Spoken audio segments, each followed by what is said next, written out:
જો આયુષ્યમાન કાર્ડ તમારી પાસે છે તો જલ્દીથી જલ્દી ઈ-કેવાયસી કરાવી લેજો, નહીંતર તમે આયુષ્યમાન કાર્ડનો ઉપયોગ નહીં કરી શકો. જી હા, ઓનલાઈન અને ઓફલાઈન બંને રીતે કરાવી શકો છો. જો કોઈ વૃદ્ધ છે કે જેને ઓનલાઈન નથી ફાવતું, ઓનલાઈન નથી કરી શકતા, તો તે વૃદ્ધો, વડીલો તે જઈ શકે છે CSC સેન્ટરમાં અને ત્યાં ઓફલાઈન કરાવી શકે છે. જરૂરી ડોક્યુમેન્ટ તમારે લઈને જવાનું છે અને ત્યાં જણાવવાનું છે કે મારે ઈ-કેવાયસી કરાવવું છે, એટલે બાયોમેટ્રિકના આધારે ઈ-કેવાયસી થઈ જશે.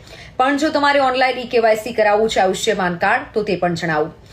પોર્ટલ છે mera.pmgay.gov.in પર જઈ આ પોર્ટલ અહીંયા પણ લખેલું છે, તે પોર્ટલ તમારે ગૂગલમાં ટાઈપ કરવાનું છે. ટાઈપ કર્યા બાદ તમામ વિગતો આવશે, તે વિગતો ભરવાની છે, નંબર નાખવાનો છે, નંબરના આધારે OTP આવશે. OTP નાખ્યા બાદ ઈ-કેવાયસી થઈ જશે. તમે જનરેટ કરી PDF સ્વરૂપે પણ લઈ શકો છો, જેથી ક્યારેય પણ જો તમારે આયુષ્યમાન કાર્ડની જરૂરિયાત ઊભી થાય છે તો ઈ-કેવાયસી કરેલું હોય તો તેનો તમે ઉપયોગ કરી શકશો. મેક્સિમમ મિત્રો સાથે, વડીલો સાથે આ વિડીયોને શેર કરજો, કારણ કે આયુષ્યમાન કાર્ડ ઈ-કેવાયસી કરાવવું જરૂરી છે.